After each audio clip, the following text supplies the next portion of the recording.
Good evening. I'd like to welcome everyone to the Clarkson Independence District Library Board of Trustees meeting for August 15th, 2022. The meeting is called to order at 6:35. Let's rise for the Pledge of Allegiance.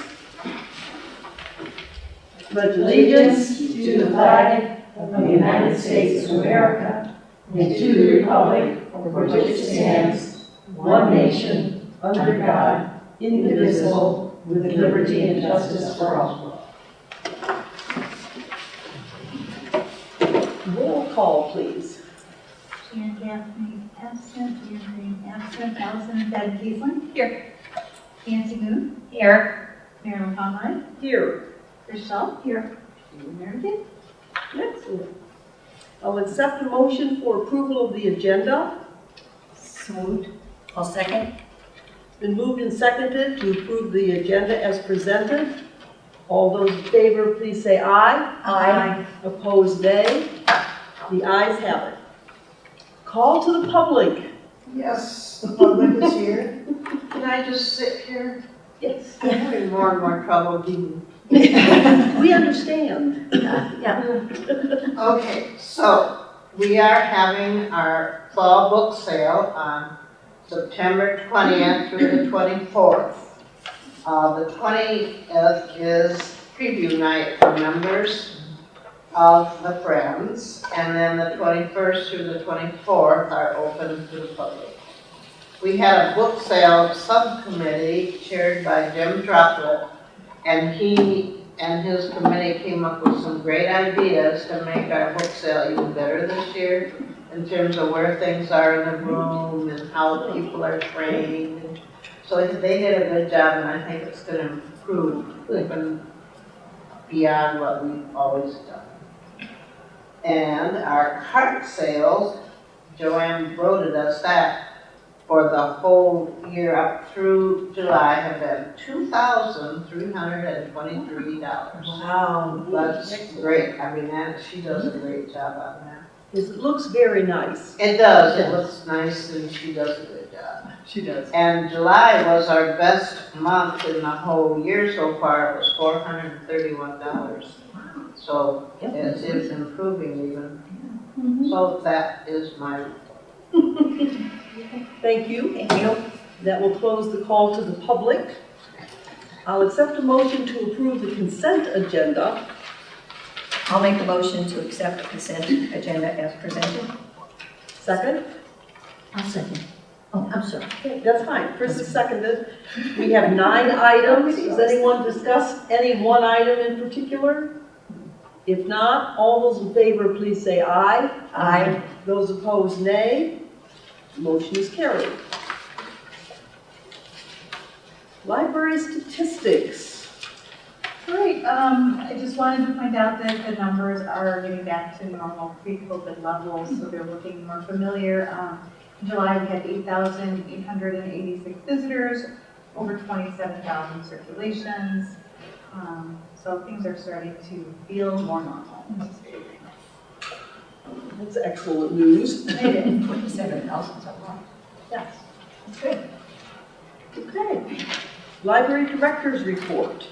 Okay, in terms of general update, on Saturday, July 31st, our summer reading finale took place. Sponsored by the Friends of the Library, this family event featured outdoor games, face painting, a balloon artist, makerspace demos, the awarding of prizes, and a food truck. We had great attendance and lots of positive feedback. On Friday, August 12th, the book nook for the youth area in memory of Deb Lotter and the sofa in the teen lounge were delivered and installed. The final step in this project is to create signage recognizing these new additions. We've already seen library visitors settling into this furniture, and they seem to be enjoying it. Settling into it as if it's been there all along, which is always my favorite part. Good. The board game collection that was mentioned in a previous report is now in circulation and being enjoyed by library users. The system of weighing the game at check-in to determine if a full inventory of all the pieces needs to be made is actually working out really well. This collection is located on the shelving next to the self-checkout station that faces the youth area. So if you are looking for a game to take home for your family, please stop over there and check it out. We have received our 2022 penal fine check in the amount of $56,205.35. In 2021, the amount we received was $62,795, so this is down a little bit. But this amount fluctuates for a variety of reasons from one year to the next. We always budget conservatively to assure that we are not surprised by a shortfall that might require budget cuts. This year, we actually only budgeted for $50,000, so there shouldn't be any issues in regards to that. So we're glad to have a little extra money there. We've also received both of our 2022 state aid checks. The first check was $18,355, and the second was $18,613.16, for a total of $36,968.16. In 2021, we actually received two checks, both at $15,292 for a total of $30,584. This year, we budgeted $15,000 for state aid. We budget in anticipation of receiving the first check, but if budget issues arise at the state level, it is sometimes the second check that may be eliminated in the interest of balancing their budget. So this is another situation in which conservative budgeting allows us to prevent unpleasant surprises in terms of balancing our own budget at the year. And then in terms of collaborations, in celebration of the passing of the library's millage and our fourth win in the library category of WVIV's Vote for the Best, the Friends of the Library will be sponsoring a family-friendly event on Monday, August 22nd from 6 to 8 p.m. This party will feature an inflatable obstacle course with a slide for the kids, and a basketball bungee and baseball relay for teens and adults. There will also be music, ice cream, cotton candy, and a photo booth, so we hope everyone will stop by the library to enjoy the fun. Excellent, good news. And thank you to the Friends for sponsoring.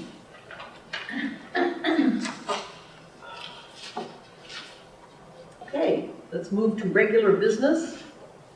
Number one is the appointment of a full-time innovations librarian. Okay, so at the July meeting, the library board approved the creation and posting of a full-time innovations librarian position. We received 15 submission packets.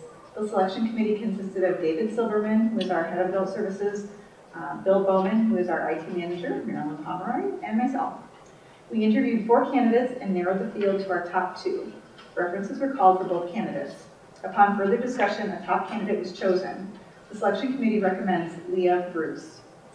Leah has a varied background and interesting experience. She has a degree in publishing and has worked in design. She worked in the makerspace at the Novi Library and is currently a reference librarian at the Springfield Township Library. In her interview, she exuded creativity, a can-do spirit, and approachability. She grew up going to the Clarkson Independence District Library, and her responses in the interview reflected a knowledge of the community we serve. When asked what innovation means to her, she talked about inclusivity and the importance of having something for everyone. She felt that the key was focusing on what might be missing in the library's offerings and using creativity to fill those gaps. She also wanted to reach out to those in our service population that aren't currently being reached and work to build new connections. She has the important technical abilities that will allow us to expand our maker programming, but was also excited about innovative programming that is not necessarily technology-based. She expressed interest in collaboration and cross-departmental projects, and the selection committee felt that she would be a good fit with our current staff. The selection committee recommends Leah Bruce as the new full-time innovations librarian. Based on her education, experience, and in relation to other staff, we propose a starting salary of $48,000 to be adjusted to $50,000 in January after an orientation period. While this is a new position, it was created by making changes to the organizational structure. There is adequate funding budgeted for this position, and no adjustments are anticipated to cover the benefits. Any questions? You have her resume, her cover letter, you have the position posting in your board packet as well. All of that is in our packets. Okay. Young and enthusiastic. Yes. May I ask, what is makerspace? So Makerspace is the programming that we do, things like our 3D printer, we have a laser cutter known as a Glow Forge, Yeah. and those are the kinds of things that we bring out and do actual programming. People can do their own designs and create different things that way. We also have a Cricut silhouette cricket, which is another type of cutter. Okay. So those are the kinds of Okay. sort of high-tech programs Yeah. that would be in the maker space. So workshop. Yeah, workshops are those things, yes. So a lot of innovations are technical in nature, but some of them are just redesigning and improving what services we already offer. And So in a ter- fresh set of eyes. Absolutely. And in terms of makerspace can be anything that you make. So those are some of the directions we've been going for in terms of a technological standpoint. But in the past, Maker has also included our take and make bags during COVID. We did some knitting and crocheting, take and make bags, and embroideries and other kinds of sort of hands-on projects that were not necessarily technical in nature. But we do have some maker equipment that is technologically based. And Leah has the experience from working in Novi's makerspace of how to use those kinds of things. So she would be a great asset. Bill buys those sorts of things, our IT manager, but he is not a programmer. So he can support those things, but we need somebody who would be the one who does the programming. She sounds really good. Good. Any other questions, comments? All right, in that case, I will accept a motion. I make a motion that we hire Leah Bruce for our full-time innovations librarian at the initial salary of $48,000. A second. Do we know when she's starting? Yes, she would like to start on September 12th. And also, you'll want to include in your motion about the $50,000 after the orientation period. And as of January 1st, we will increase her salary to $50,000. So it's been moved and seconded that we hire Leah with a salary of $48,000 to become $50,000 after an orientation period at the beginning of the year with the standards benefits package of a full-time employee. And that's something that's beneficial in these positions. So if there are any other comments or questions, in that case, I'll accept all of those in favor. Please say aye. Aye. Those opposed, nay. Motion is carried. Please convey that we'll be delighted to welcome her to the family Thank you. We're in glad to have September. her. September 12th. All right. And you do have in your packet as well that whole benefits package. Yeah. It's all spelled out. That's included there. Okay, now for the fun stuff. Our second quarter financial review. Okay. So you have the financial review handed out to you separately. I didn't put it, it is in the packet, but there's also a couple of budget adjustments, and I'll talk a little bit about those as well. Okay, so in terms of revenue, we've talked a little bit about revenue in my director's report that the penal fine money has come in, that the state aid money has come in. We're continuing to see those property taxes trickle in. There's nothing of any concern there. In terms of wages, so if you go into that 706 area, we are at this point running a little under budget because we did have an employee that left, and so that position has been empty for a little while, so we've got a little bit of savings there. We're a little bit under budget as well in our part-time, so that's good because I know that we'll see as we get sort of into the new school year the need for additional staffing, so we should be in good shape for that. Everything else I'm seeing is pretty good in terms of under budget. Professional contract services, that 818 line is a smidge over budget. I think that mostly has to do with some of the projects that we were doing early in the year. We've done some professional work on I think specific things that we did that are different than usual, some consulting for graphics work for the village and things like that that were outside of our normal things. So those are early in the year, but will not be done later in the year. So this year, that particular line item is loading a little front heavy. Okay, so in terms of special events, the programming budgets, those are all in really good shape. The telephone budget is a little bit over budget at this point. I'm going to look into that and see if there has been a change in the rates that we need to be aware of. We might need to make a slight budget adjustment. I won't suggest anything like that until later in the year. Insurance is another one that always looks like it's over budget, but that one has to be completely paid off by July. So that one we pay installments, 4 installments all before July, and then we're done paying that off for the rest of the year. So we are in good shape there. That's completely paid. And so that money that's in that line item is actually surplus because there was the reimbursement from the that pool of money. There are not as many liabilities and things like that, but they return it back to the members. So we're actually well under budget and paid off in that particular line. Conferences and workshops and the building budget. So the building budget looks like it's actually over budget. It's not actually over budget. There's a difference in when the money came in. So the reason it looks like it's over budget is because we had to pay to have the wall fixed in my office, but the insurance company is reimbursing that. So we had to make the payment to the contractor, but the reimbursement check came 2 weeks after the end of the quarter. So it looks like it's over budget, but it's not. It's now actually flush again. So we're okay there as well. Any questions on any of those? Very good. Okay, so I am going to recommend a couple of budget adjustments only because there were a couple of projects that we did. So you have in front of you a tiny little spreadsheet that's only 3 lines. Oh, yeah. I'm going to recommend a $5,000 budget adjustment from fund balance to 958, which is our conferences and workshops line. That's for staff training. You'll remember that we actually did not put as much money in that budget line in 2022 because we weren't sure we were going to be able to do an all-staff training day. We weren't sure we were going to be able to send anybody to the Michigan Library Association conference because we weren't sure it was even going to happen in person. The virtual ones are less expensive, but those things are happening this year, so I'd like to put some money into that line to assure that we can send some people to those conferences and do that training. Well, which line is that? 958, yep. And essentially what would have happened is last year when we weren't able to do that training, that money would have reverted back to fund balance. So this would be just a transfer from money that didn't get used last year.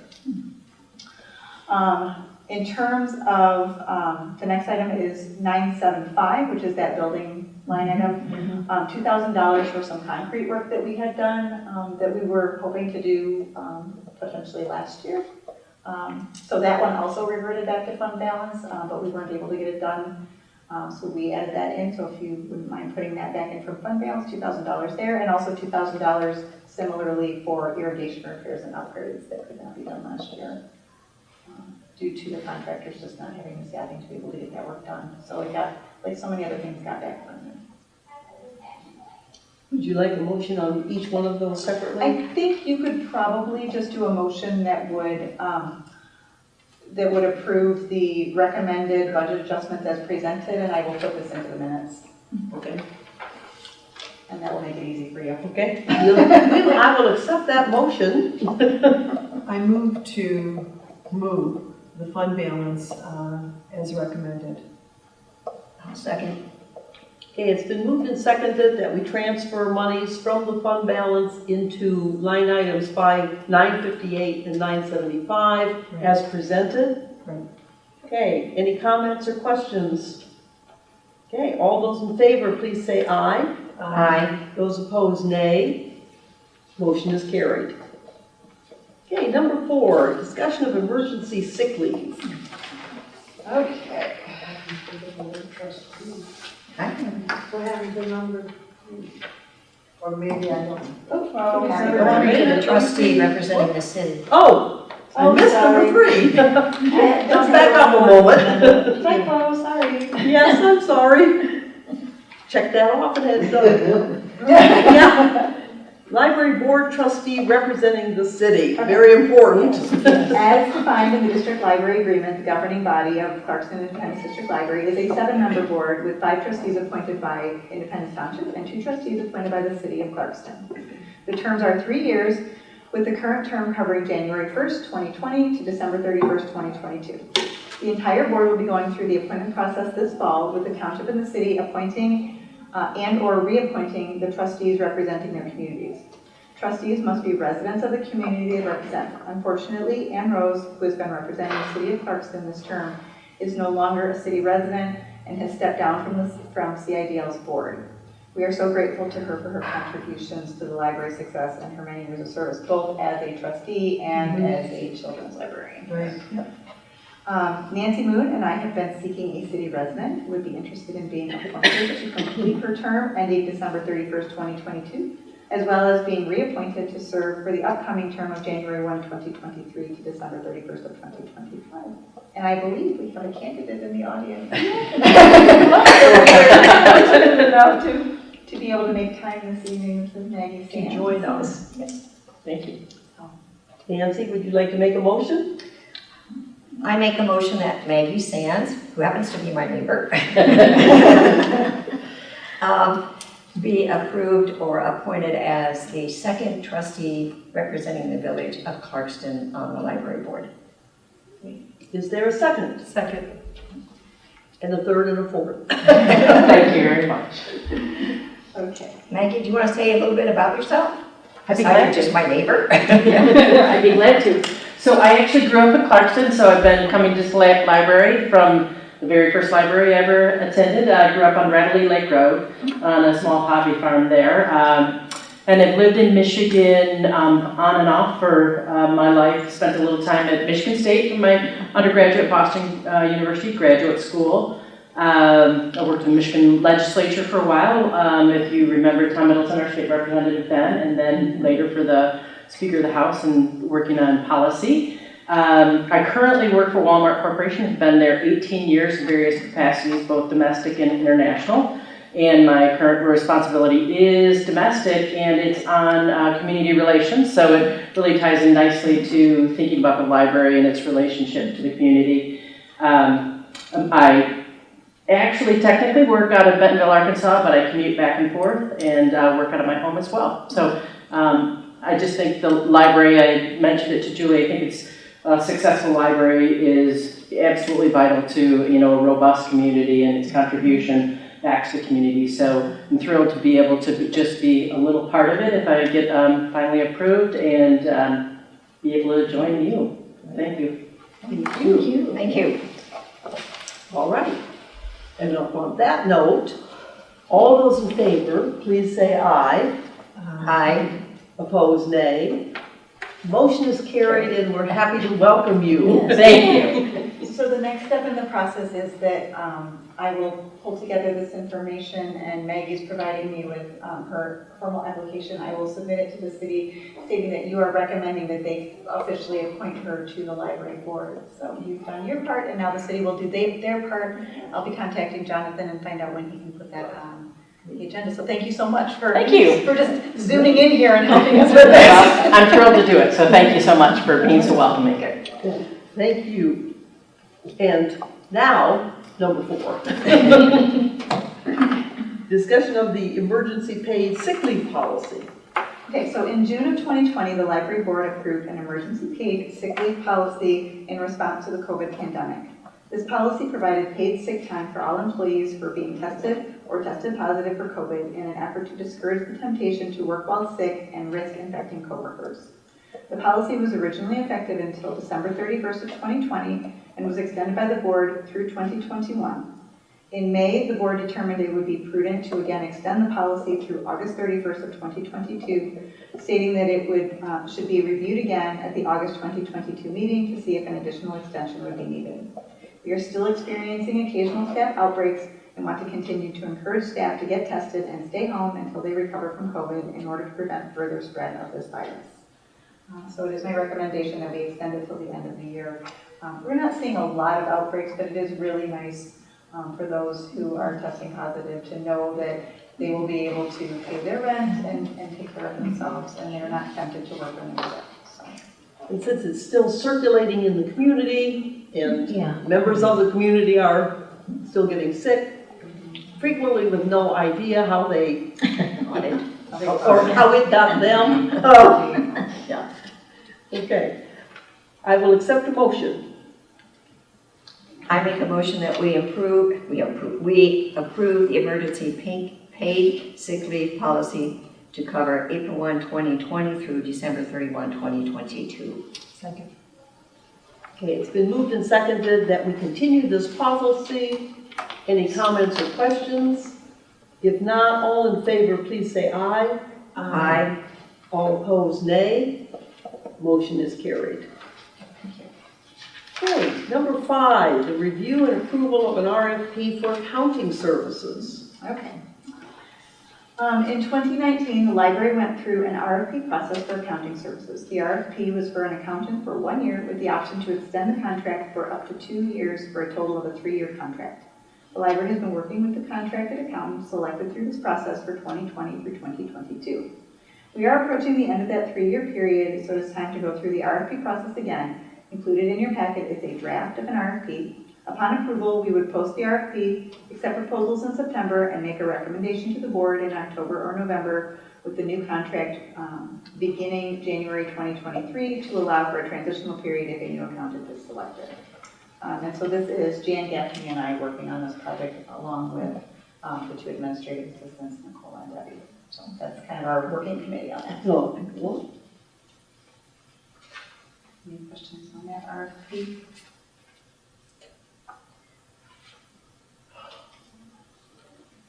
The work that's being done is no different than what it said before.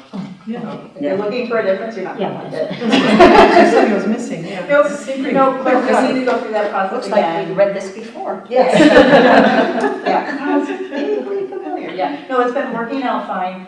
I don't know if the current accountant wants to continue or not.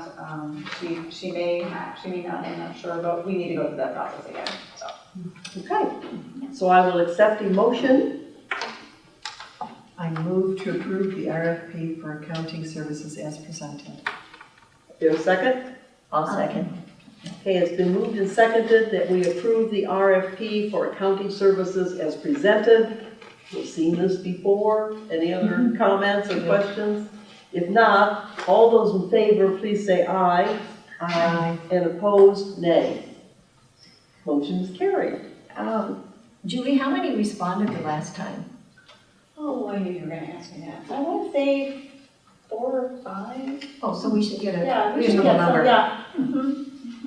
yeah. Yeah, we ended up selecting, the accountant that we currently have had been working for the firm that we were previously contracted to, but she went out on her own. And interestingly, when we did the RFP the last time, she put in for it, but the firm did not. So I don't know if they didn't want us anymore, they didn't love us anymore. But we did get some from other firms, and there is a firm where one of the accountants who is part of that firm is a local in the township, and I anticipate seeing that one come in as well. And I will definitely be reaching out to him and see if he's still interested. So, because he kind of wanted to do it the last time, but it didn't work out that way. Does the accountant that works for the Friends, does he apply? He could, but if he were to, I actually talked to him about that. He probably will not apply. He did not the last time because I said that if he applied, then he would probably have to stop being the accountant for the Friends, that we couldn't let him do both. That would be sort of a conflict of interest. The whole idea is to separate that out.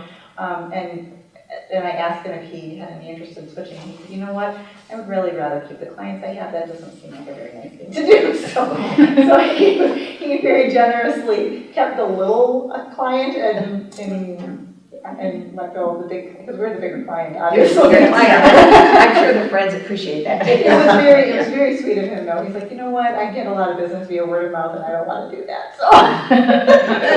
Hey, good for him. Yeah, he's a really good guy. Applications welcome, right? Yes. Indeed. All right, number 6, establishing a regular meeting schedule for 2023. Okay, we like to do this early to make sure that y'all don't get bumped off your favorite nights by children's programming. That does, and can and does have it. So, let's see. So if we want to, let's make some notes here. As long as you have the book.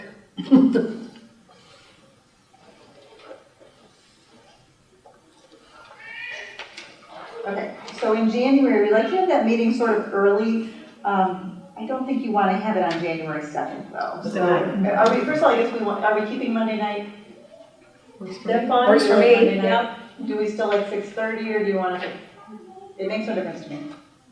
6 o'clock, is that better for people? I can do whenever, I'm Yeah. retired. Yeah, I don't want either. Does the potential new board member have a preference? No, I think Mondays are fine and 6:30 is kind of no difference, I'm fine. Okay. Makes no difference to me.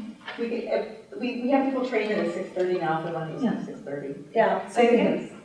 We have people trained that at 6:30 now. Sure, 6:30 sounds great. It used to be 6 when we made them 6:30, I hate to toggle back. Yep, 6:30. 6:30 is fine. Okay, so in January, I think January 2nd is awfully, January 9th is better. I think January 9th January is better. 9th. Okay, so let's do the 9th. February, we do not want to do, we usually try to pick one in the middle of the month to kind of make sure that we're allowing for any reports from the accountant or whatever, have a little bit of time to get those prepped and that sort of thing. The 20th is a holiday, so in February, maybe the 13th. Okay. Any objections to the 13th? Okay. March. 13th? I think so. I'm just double checking and making sure that I wrote down when. Easter is in April.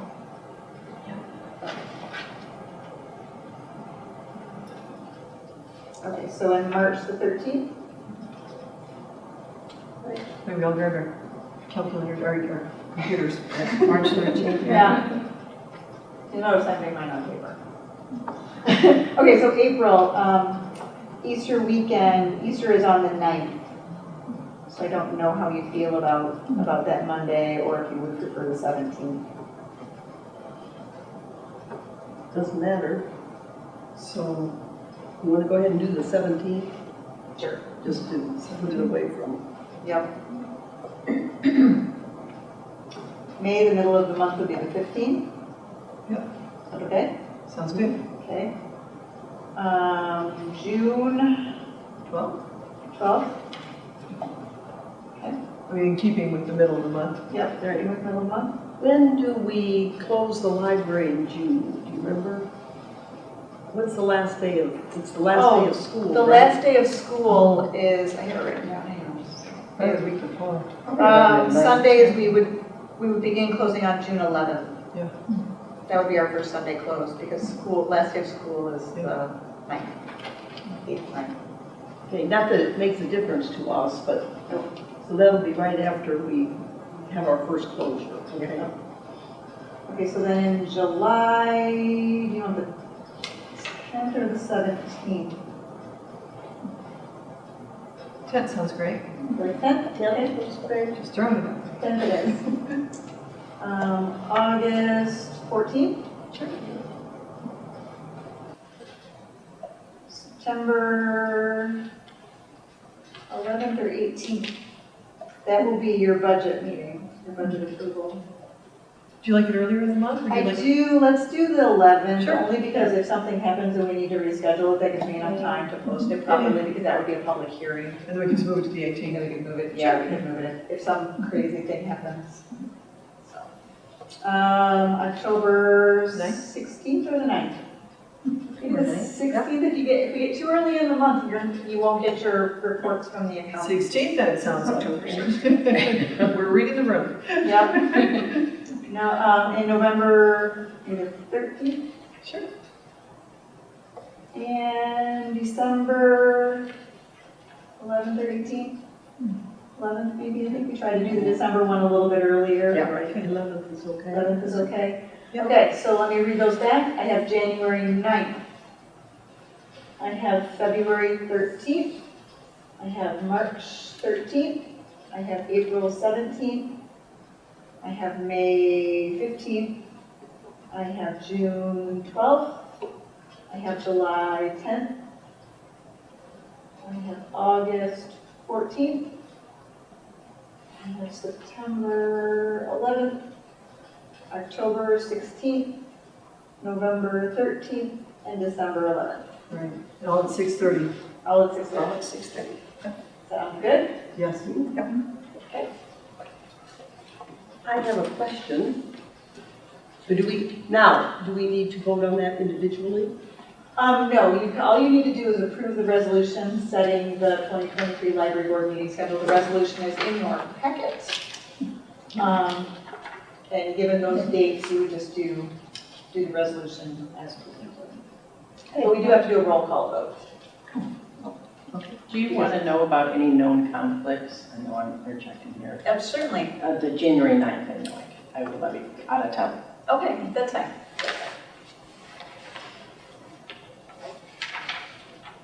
So did you want a motion? I will accept a motion. Okay. I move to approve the resolution setting the 2023 library board meeting schedule as discussed. 2020, What did I say? or 2023. 2023, what did I just say? You didn't say a date. So it's 2023. Time keeps flying by. Is there a second? I second. Okay. It's been moved and seconded that we approve the resolution setting the 2023 library board meeting schedule. No comments? Okay, all those in favor? No, roll call. Oh, we're gonna do roll call. Sorry. Yep, that's fine. Allison McFadden-Kiesling, Yes. Nancy Moon, Yes. Mary Ellen Pomeroy, Yes. and Chris Schell. Yes. Thank you. Great.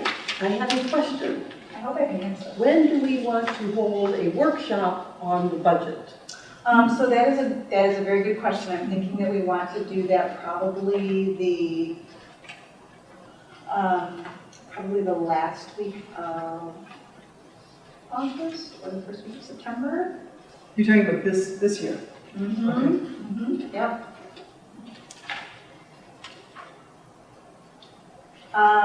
What would work for everyone? Monday the 29th? I don't get up work until 5, so I could be here at 6. The last week of August works better for me. It is the last week of August. But do we want a Monday day? Or any other day? Sure, I It can. doesn't have to be a Monday. We could do Tuesday. How's Tuesday? Tuesday looks good on my calendar. Or Thursday, September 1st. Tuesday the 30th would be good. Tuesday? Tuesday the 30th? Is that look good for everyone? Sure. Yeah. Okay. And what time do we want to do this? Could we do 5:30 or 6? Sure. Is that too late? No, that's fine. What time was that? 6 o'clock? Yep. That way if I get held up at work, I won't be rushing here. What was the date? Thank you. Tuesday, August 30th. Oh, yeah. And I'm sorry, what was the time? 6 o'clock. 6 o'clock. Thank you. And that was for this year, right? Yes. That will be a special budget workshop meeting where we roll up our sleeves and talk budget before the budget hearing. Okay? All right. Thank you. I meant to put that in when I was talking about the finances and it just slipped right by me. Well, since I've had a couple things slip right by me, I'm glad we found something there. Okay. At this week. At this time, I will accept a motion for adjournment. So moved. I'll second. Been moved and seconded that we adjourn. All those in favor, please say aye. Aye. Aye. Nays, 0. Motion is passed and the meeting is adjourned at 7:13 p.m. Thank you. Good meeting. We have covered a lot in a short period of time.